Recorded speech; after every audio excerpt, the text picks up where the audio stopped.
They were still lowering my wife into the ground when my son leaned close to my ear and whispered 6 words I will never forget. "The house is mine now, old man." I did not turn to look at him.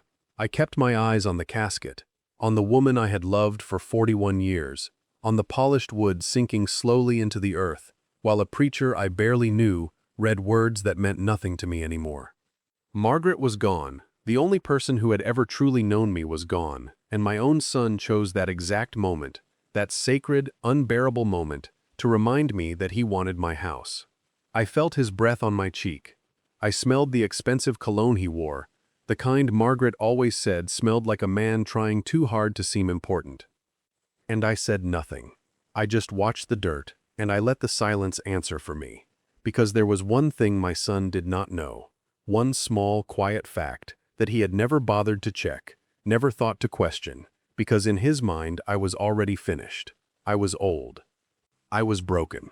I was a widower with shaking hands and a fading name, and to him I was nothing more than a signature waiting to be collected. But I never signed the house over, not to him, not to anyone, and in about 3 weeks he was going to learn exactly what that meant. Before I take you through everything that happened, do me one small favor. If stories about quiet dignity and hard-earned justice mean something to you, take a second to subscribe, and tell me in the comments where you are watching from and what time it is where you are right now. I read every single one, and it means more than you know. Now let me take you back. Not to the funeral. Further back than that.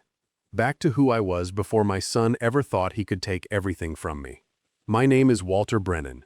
I am 68 years old, and for 39 years I ran a construction company that I built with my own 2 hands, starting with nothing but a used truck, a borrowed set of tools, and a wife who believed in me when no bank in town would.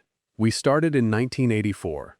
I was 29, Margaret was 27, and we had exactly $400 to our name and a rented apartment above a hardware store on Bracken Street.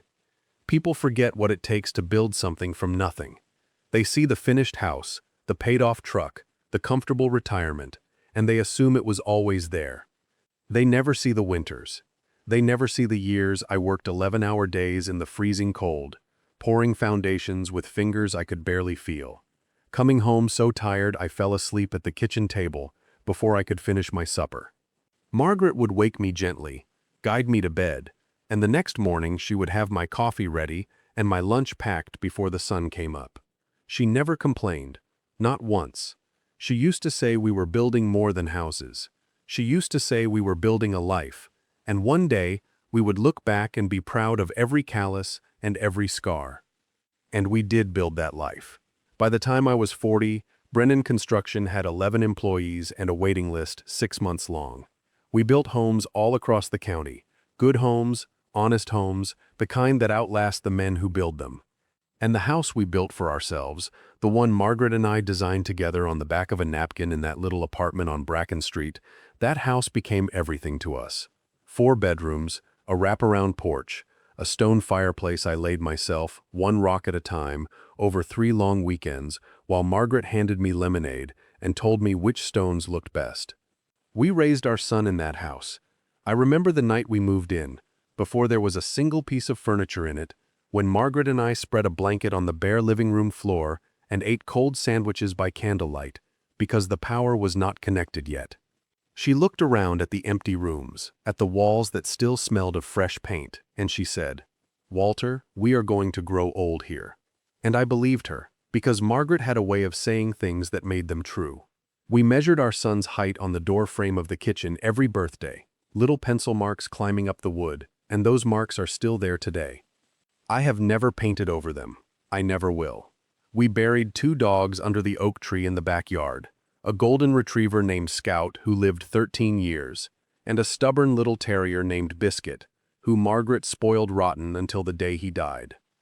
There is a swing hanging from that same oak tree, the one I hung when Derek was 5, the one that Emily now sits on when she visits, and the rope has been replaced 3 times, but the branch has held for over 30 years.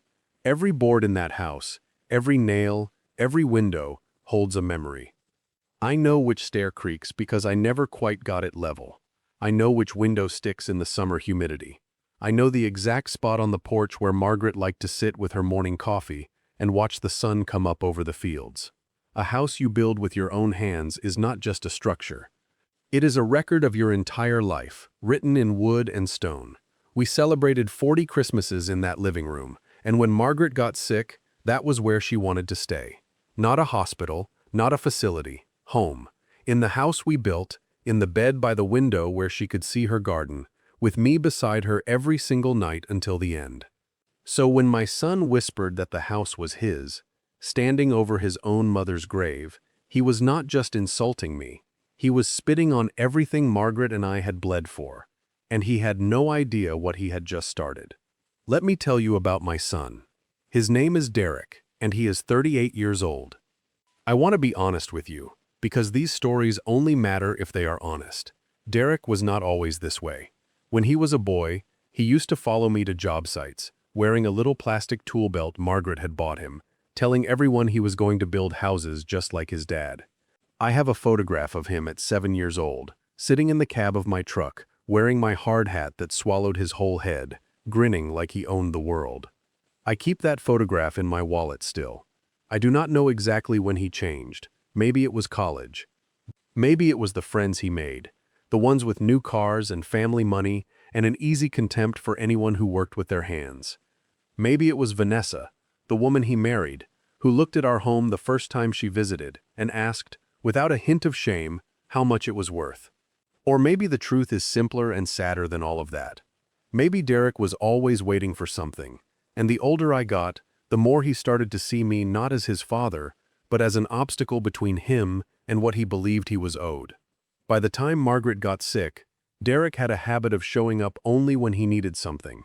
A loan he never repaid, a co-signature on a car he could not afford, help with a down payment on a house in a neighborhood he wanted to impress people with. And every time, Margaret would say, "He is our son. Walter, we help our son." And every time, I helped. Not because I did not see what was happening. I saw it clearly, but because Margaret asked me to. And there was very little in this world I would not do for that woman. The last 2 years of Margaret's life were the hardest years of mine. The cancer took her slowly, in pieces, stealing a little more of her each month. And through all of it, through the chemo and the hospital visits and the nights I sat awake listening to her breathe, Derek was almost never there. He came for exactly 2 visits in 18 months. Let me tell you what those 18 months actually looked like, so you understand what his absence really cost. There were nights when Margaret's fever spiked so high I had to drive her to the emergency room at 3 in the morning, and I would sit in that cold waiting room alone, 67 years old, terrified, with no one to call who would actually come. There were mornings I had to lift my wife out of bed because she no longer had the strength to stand, and I would hold her while she cried, not from the pain, but from the shame of needing help to do something she had done every day of her life. I learned to cook the soft foods she could still swallow.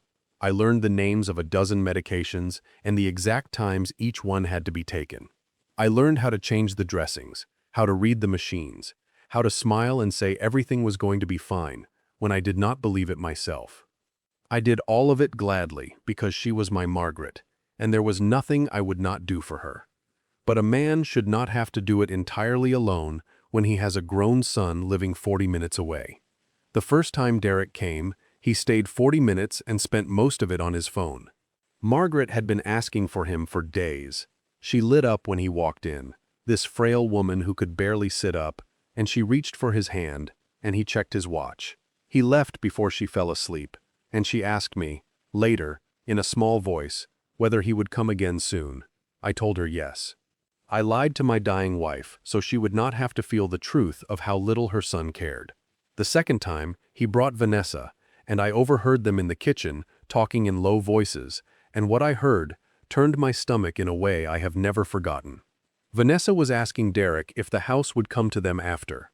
After, that was the word she used, standing in my kitchen, while my wife lay dying in the next room. And Derek said, "Of course it will. Who else would he leave it to?" I stood in the hallway, just out of sight, holding a cup of tea I had made for Margaret, and I felt something inside me go very cold and very still. I did not confront them.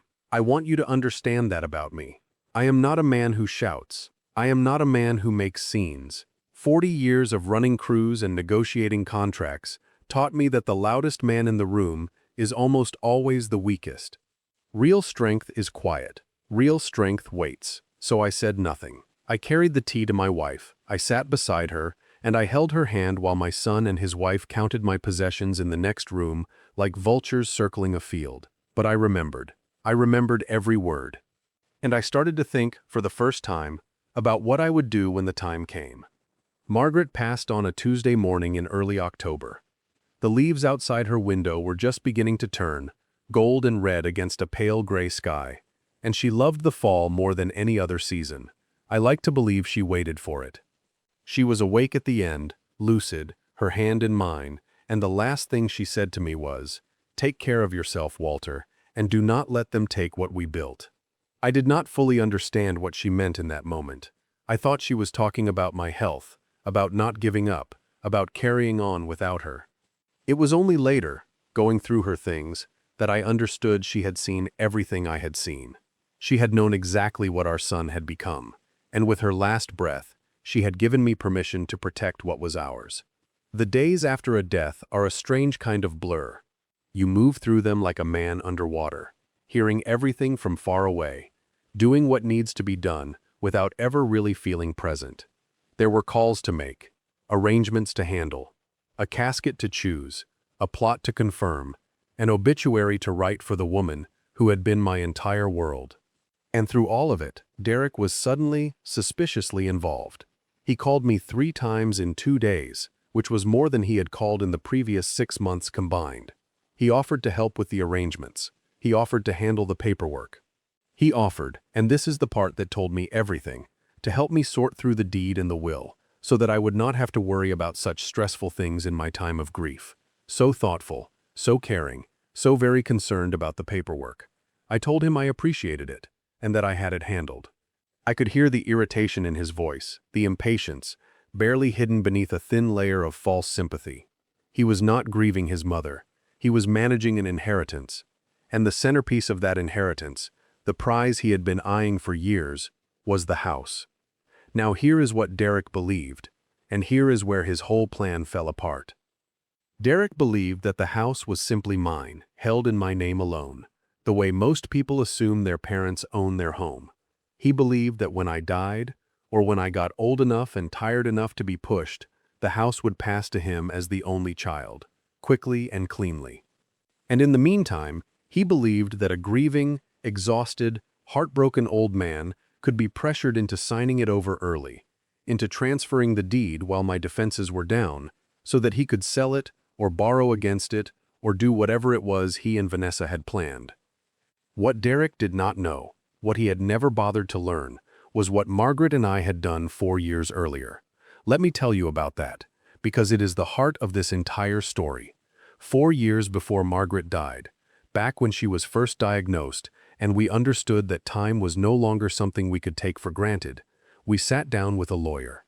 Not just any lawyer, Elaine Foster, a woman who had handled my business contracts for over 20 years, someone I trusted completely, someone who knew our family and knew exactly what kind of man our son had become. Margaret and I made a decision together, at that table, in Elaine's office. I remember that day very clearly. Margaret had just started her first round of treatment, and she was tired, but her mind was sharp as ever, sharper maybe, the way people become when they realize their time is not unlimited. We sat across from Elaine, and Elaine asked us, gently, what we wanted to happen to everything we had built. And before I could even answer, Margaret spoke. She said, "I want to make sure that no one can ever take our home from Walter, and I want to make sure that when we are both gone, it goes to someone who will love it, not someone who will sell it." Elaine asked her if she had someone specific in mind, and Margaret said, "Yes, our granddaughter Emily." I remember being a little surprised in that moment, because Emily was only 15 then, still a child, but Margaret had already seen something in that girl that the rest of us were slow to notice. She turned to me and she said, "Walter, Derek is going to be angry one day when he learns about this. And I want you to promise me that you will not let his anger change your mind. Promise me you will protect this." And I promised her. I took her hand across that table, in front of Elaine, and I promised my wife that I would protect what we built, no matter what our son said or did. That promise was the reason I did not sign Derek's papers. That promise was the reason I could sleep at night in the weeks after the funeral. A man keeps his promises to the woman he loved for 41 years, especially the last ones. And so, that day in Elaine's office, we placed the house and nearly everything else we owned into an irrevocable living trust. Now, I know that phrase sounds like cold legal language, so let me explain what it actually meant. It meant the house no longer belonged to me personally. It belonged to the trust. And the trust had rules, rules that Margaret and I wrote together, rules that could not be changed or pressured or bullied out of a grieving old man, because legally, I did not even have the power to sign the house over on my own anymore. The trust named a successor. The trust named conditions, and the trust made absolutely certain that our home, the home we built with our own hands, could never be taken, sold, or stolen by anyone who had not earned the right to it. Derek did not know this trust existed. Margaret and I never told him. We never told anyone in the family. Because we understood something important. The moment Derek learned that the house was protected, he would start working to break that protection, to charm us, to pressure us, to manipulate his dying mother into changing her mind. So we kept it quiet, our secret, our final act of building something that would last. And now Margaret was gone, and Derek was circling, and he had just whispered in my ear at her funeral that the house was his. He thought he was closing a deal. He had no idea he was walking straight into a wall he could not see. The funeral ended, and the reception was held at my house, because of course it was, because where else would it be held? I stood in my own living room in front of the stone fireplace I had built one rock at a time, and I accepted condolences from neighbors and old friends and men who had worked for me decades ago. People I had not seen in years drove hours to be there. That is the thing about a life built honestly. It leaves a mark on people, it leaves a debt of respect that money cannot buy. And while all of this was happening, while real people who had loved Margaret shared real memories of her, Derek and Vanessa moved through the room like a pair of real estate agents at an open house. I watched Vanessa run her hand along the banister I had sanded by hand. I watched Derek stand in the doorway of the master bedroom, arms crossed, evaluating. I heard him tell one of my old foremen that he was thinking about doing some renovations soon. Soon. His mother had been in the ground for 4 hours, and my son was talking about renovations. My old foreman, a good man named Carl who had worked for me for 22 years, came and found me by the fireplace afterward. He did not say much. Carl was never a man of many words.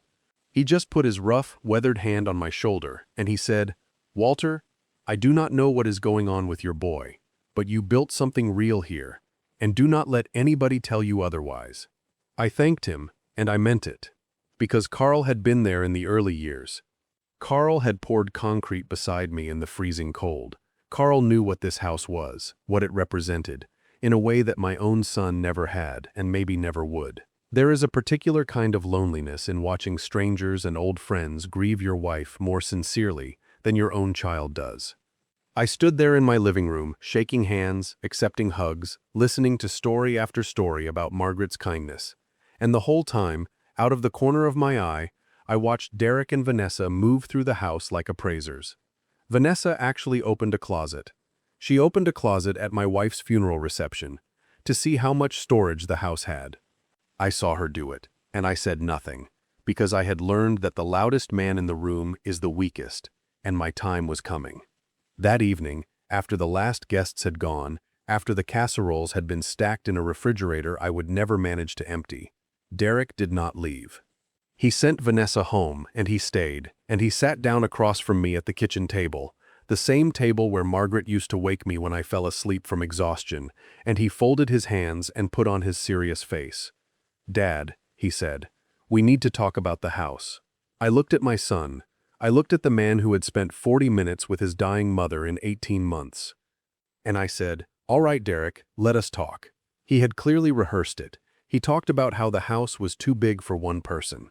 He talked about how the stairs would become dangerous for me, how the yard was too much work, how I would be lonely rattling around in all these empty rooms full of memories.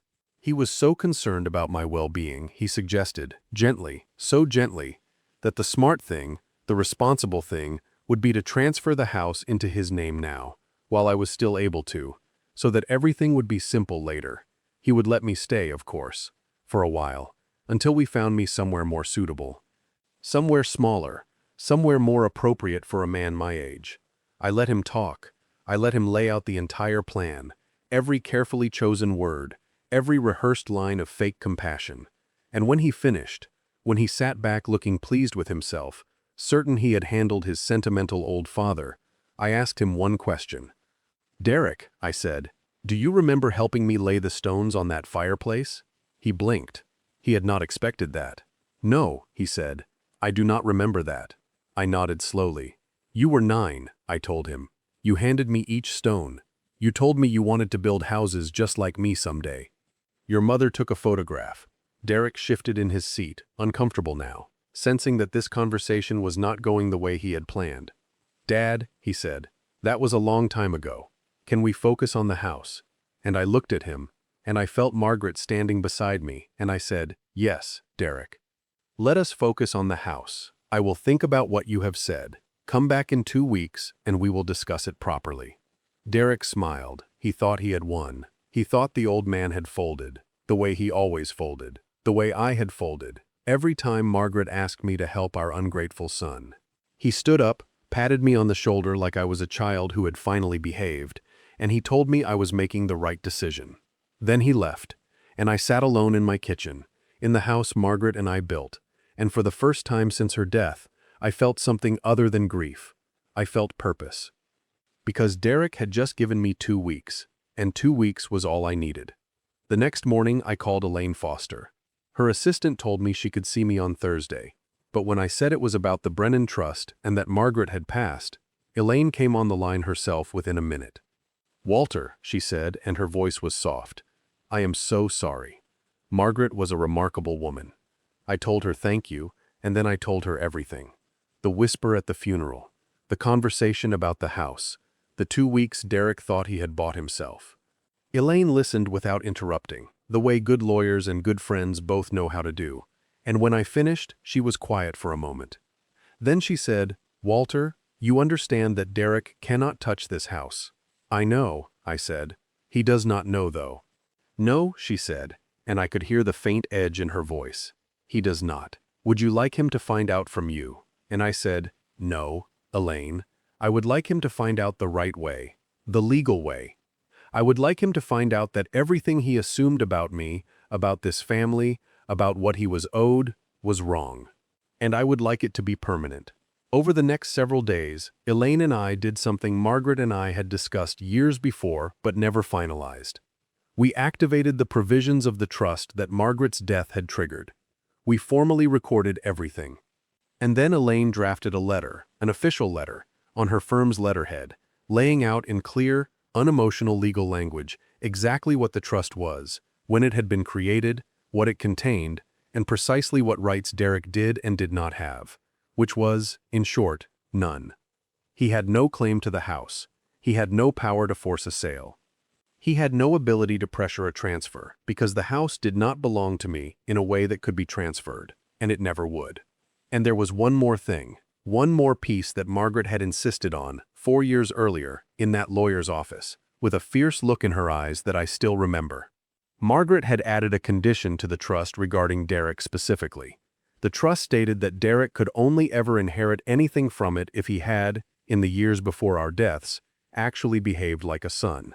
Elaine had written it carefully, in proper legal terms, but the meaning was simple, and it was pure Margaret. If our son treated us like a bank instead of like his parents, he would receive nothing. And the record of the last 2 years spoke for itself. 2 visits in 18 months, a whisper at a funeral, a plan to push his father out of his own home. Derek had spent years proving, in writing, in witnessed behavior, in his own careless words, exactly what kind of son he was. And Margaret, my brilliant, loving, clear-eyed Margaret, had built a trap out of nothing but the truth. While Elaine prepared the documents, I did something else. Something that had nothing to do with lawyers. I started going through the house, room by room, and I began to gather the things that mattered. Not for Derek, for me, and for the people who had actually earned a place in this family. Because there was someone I have not told you about yet. Someone who changes this whole story. My granddaughter, Emily. Derek and Vanessa's daughter. Emily was 19, in her second year of college, studying to be a nurse, and she was, without question, the best thing my son ever did, though he never seemed to notice. Emily was nothing like her parents. When Margaret got sick, it was Emily who came, not Derek. Emily. She would drive 2 hours from her campus on weekends, sit with her grandmother, read to her, paint her nails, tell her stories about school. She held Margaret's hand during the worst of the chemo. She learned how to help with the medications. She cried with me in the hospital hallway at 2 in the morning when we thought we were losing her early. Emily loved her grandmother, and she loved me, and she asked for nothing, ever. I remember one night near the end, maybe 3 weeks before Margaret passed, when Emily drove through a rainstorm to get to us, because Margaret had been asking for her. She arrived soaked to the bone, and she did not even change her clothes.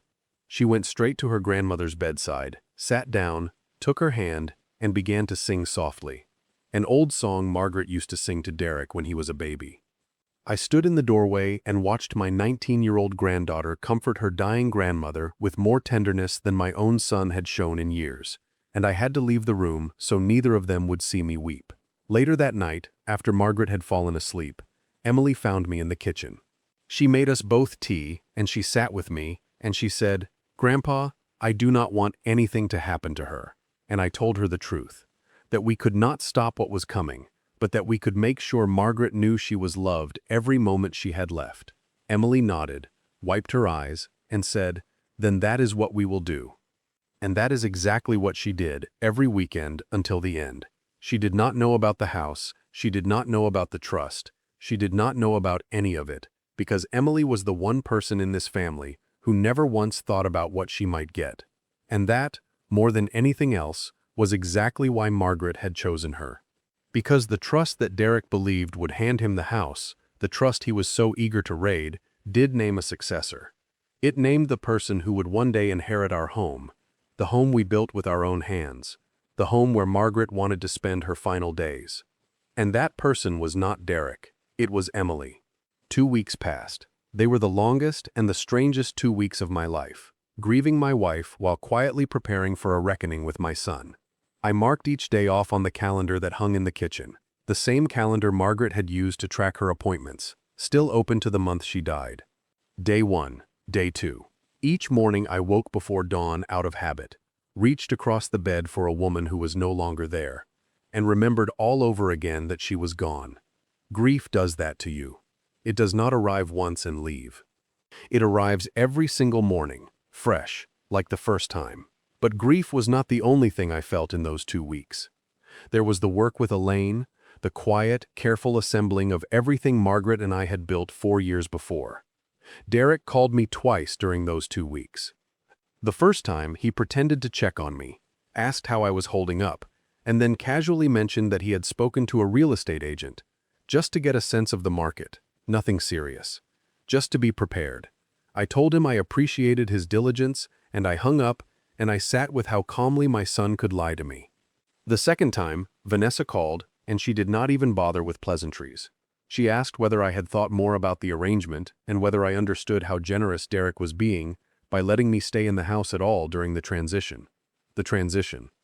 As if my leaving my own home were already decided, a formality, a matter of paperwork and moving trucks. I told her I was thinking about it very carefully, which was true. I was thinking about it more carefully than she could possibly imagine. In the evenings, I wandered the house, touching the walls, remembering. I ran my hand along the doorframe with the pencil marks of my son's childhood height, and I tried to reconcile the boy who made those marks with the man who called a real estate agent while his father grieved. I sat in Margaret's garden as the last of the autumn flowers faded, and I told her everything I was doing, out loud, like she could hear me. I told her about the trust, about Elaine, about the letter, about Emily. And I swear to you, in the cool October air, with the leaves drifting down around me, I could feel her approval as clearly as if she were sitting beside me. "You did well, Walter," the wind seemed to say. You are protecting what we built. Day 13, day 14. And then the day came. Derek arrived at 11 in the morning, and he brought Vanessa, and he brought a folder. Of course he brought a folder. He walked into my house like he already owned it, and Vanessa did not even bother to hide her appraising looks anymore. They sat down at the kitchen table, and Derek opened his folder, and inside were papers. Transfer documents. He had gone ahead and had them drawn up, ready for my signature, so confident was he that the sentimental old man would sign. "Dad," he said, sliding the papers across the table. "I took the liberty of getting everything prepared. It is all very straightforward. This just transfers the house into my name, keeps everything simple, avoids a lot of legal hassle down the road. You just sign here, and we can put all this behind us." I looked at the papers. I looked at my son, so pleased, so certain. I looked at Vanessa, leaning forward, hungry, and I did not pick up the pen. Instead, I reached down beside my chair, and I picked up a folder of my own. Derek's smile flickered. "What is that?" he asked. I slid my folder across the table, right next to his. "Before I sign anything," I said, "I think you should read this." Derek opened my folder. For a moment, he just stared at the first page, not understanding, expecting perhaps another sentimental gesture from his foolish old father. And then he began to read, and I watched my son's face as he began to read. I want to describe this moment carefully, because I had waited a long time for it, and I found, when it finally came, that I felt no joy in it, only a heavy, tired certainty. I watched the confidence drain out of his face, line by line, the way color drains out of a sky at dusk. His eyes moved across the page, and I saw the exact instant each piece of the truth landed. I watched him read the words irrevocable trust, and his brow furrowed. I watched him read the date, 4 years earlier, and his lips parted slightly. I watched him reach the paragraph explaining that the trustee, not the homeowner, controlled the property, and his hand began to tremble against the paper. He read it again. He read the whole thing a second time, faster, his eyes darting now, searching for a loophole, a mistake, some crack in the wall that he could slip through. There was none. Margaret had made sure of that. He understood, slowly and then all at once, that the house he thought he was collecting had not belonged to me alone for 4 full years. He read that the house was held in trust. He read that it could not be sold, transferred, or borrowed against without the consent of the trustee, who was Elaine Foster, not me. He read that I did not have the legal power to sign it over to him, that I had never had that power, that the papers he had so carefully prepared were worthless. And then he read the successor clause. He read the name of the person who would one day inherit the home. And his face went white. Emily. He looked up at me, and for the first time in years, my son was speechless. Vanessa snatched the folder from his hands and read it herself, and I watched her expression curdle from greed into disbelief, into something close to panic. "This is not legal," she said. "This cannot be legal. He is not in his right mind. He just lost his wife. We can challenge this." And I said, quietly, "You are welcome to try." Elaine Foster drew up this trust 4 years ago, when Margaret was very much alive and I was very much in my right mind. It is witnessed, it is recorded, it is airtight. She built it specifically so that it could not be challenged by anyone, including me. Derek finally found his voice. "Dad," he said, and there was something desperate in it now, something almost pleading. "You cannot be serious. You are giving the house to Emily. She is 19. She does not need it. I am your son." And there it was. "I am your son," as if the word son were a receipt he could present for payment, as if blood alone entitled him to everything, regardless of how he had spent it. I stood up from the table. I walked to the mantel, to the stone fireplace I had laid one rock at a time, and I took down the photograph that sat there, the one Margaret had framed years ago.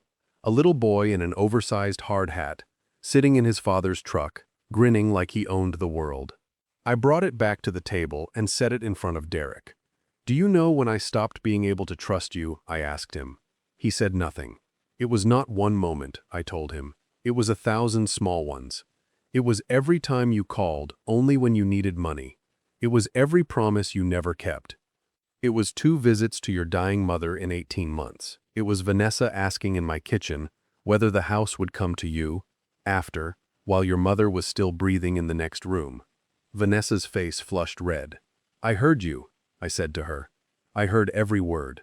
I turned back to Derek. "And it was you," I said, leaning down to his mother's grave, before the dirt had even settled, to whisper in my ear that the house was yours. "That was the moment, Derek. That was the moment I knew for certain that your mother had been right about everything." Derek was quiet for a long time. Then he tried a different approach, the way men like him always do when force fails. He softened his voice. He talked about family. He talked about how we were all we had left now, how Margaret would not want us divided, how we should be leaning on each other in our grief. He reached across the table as if to take my hand. And I let him talk, because I had learned long ago that the loudest man in the room is the weakest, and that real strength waits. When he was finished, I said, "You are right about one thing, Derek. Your mother would not want this family divided. So let me tell you exactly how this is going to work. You are going to leave my house today. You are going to stop planning your renovations and your sale and whatever else you and Vanessa dreamed up. The house is not yours. It will never be yours. When I am gone, it will pass to Emily, who sat with your mother when you would not, who earned it in a way you never even tried to. And if you ever want to be part of this family again, truly part of it, not as a man collecting a debt, but as a son, then you know where I live. The door is open, but you will walk through it with empty hands, or you will not walk through it at all." Derek stared at me. And then he did the thing that told me everything I needed to know about whether he had learned anything at all. He stood up, he grabbed his worthless folder, and he said, "You are going to regret this, old man, when you are alone and there is no one left to take care of you. Old man." The same words he had whispered at the funeral. And I looked at my son, and I felt no anger, only a deep, quiet sadness, and beneath it, something like peace. "I already am alone, Derek," I said. "Your mother is gone. But I would rather be alone in a house full of honest memories than surrounded by people waiting for me to die." They left. Vanessa slammed the door so hard, the photograph on the mantel trembled. And then the house was silent, truly silent, and I sat down in my chair by the cold fireplace, and I let myself grieve, finally, without an audience of vultures. I would like to tell you that Derek came back with an open heart and empty hands. I would like to tell you that he understood, that he changed, that the shock of that day made him into the man his mother always hoped he could be. But these stories only matter if they are honest. Derek did not come back, not for months. He and Vanessa hired a lawyer, just as she had threatened, and they tried to challenge the trust. It cost them a great deal of money, and it went nowhere, exactly as Elaine had promised. An irrevocable trust, properly drafted, properly witnessed, created years in advance by a woman of sound mind, is very nearly impossible to break. Margaret had built it too well. The lawyer they hired eventually told them the truth, that they were spending money they did not have on a fight they could not win, and Derek finally gave up. The silence that followed was the longest of my life. There was one phone call, about 4 months after the confrontation, that I want to tell you about, because it is the closest my son ever came to understanding. It was late in the evening, and I almost did not answer, but something told me to pick up. Derek's voice was quiet. He did not sound angry, for once. He sounded tired. He said, "Dad, I have been thinking about what you said, about Mom, about the visits." And there was a long pause, and for one moment, one fragile moment, I let myself hope that my son was about to become the man his mother always believed he could be. But then he said, "So I was thinking, maybe if I came around more, helped out more, we could revisit the whole house situation." And there it was. Even his apology was a transaction. Even his grief was a negotiation. He was not offering to be a better son. He was offering to perform the role of a better son in exchange for the property. I was quiet for a long moment, and then I said, "Derek, the day you come to this house wanting to see your father and not wanting anything else will be one of the best days of my life. But if you are only calling about the house, then we have nothing more to discuss." He hung up. And that was the last I heard from him for a long while. I will not pretend it did not hurt. He is my son. I carried him on my shoulders. I taught him to ride a bicycle in the driveway of that very house. There is no pain quite like the pain of a child who sees you as an obstacle instead of a father. But I was not alone in it. Because someone did come to the house. Emily. She showed up on a Saturday afternoon in November, unannounced, with a bag of groceries and a worried look, because she had heard from her father, in an angry and self-pitying phone call, some twisted version of what had happened. She sat with me at the kitchen table, and I told her the truth, all of it. The trust, the house, her grandmother's wishes, the successor clause with her name on it. And Emily, my sweet, selfless granddaughter, began to cry. Not because she was happy about the house. She barely seemed to register that part. She cried because she finally understood how much her grandmother had loved her, how carefully Margaret had watched, how deeply she had been seen. "Grandpa," she said, "I do not care about the house. I just miss her." And I said, "I know, sweetheart. I know. That is exactly why it is yours." Emily comes to the house every weekend now. She helps me with the garden that Margaret loved. She is learning the names of all the flowers. Sometimes she brings friends from her nursing program, and the house fills up with young voices and laughter, and I swear I can feel Margaret smiling. Emily graduates next year. She wants to work in oncology, to help families through exactly what we went through. And I have never in my life been more proud of anyone.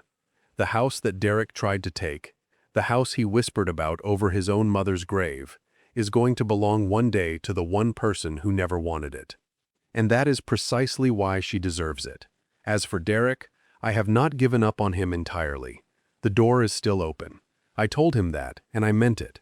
If he ever decides to walk through it as a son instead of a creditor, I will welcome him, but I will not chase him. I spent too many years chasing his approval, funding his mistakes, forgiving his absences. Margaret asked me to help our son, and I did, for as long as she lived. But her last words to me were not about Derek. They were about protecting what we built, and I have. I sit by the fireplace most evenings now, the one I laid one stone at a time, and I look at the photograph of a little boy in an oversized hard hat, and I remember when he wanted to build things instead of take them. I do not know if that boy is still in there somewhere. I hope he is. But hope is not the same as surrender, and love is not the same as letting someone rob you.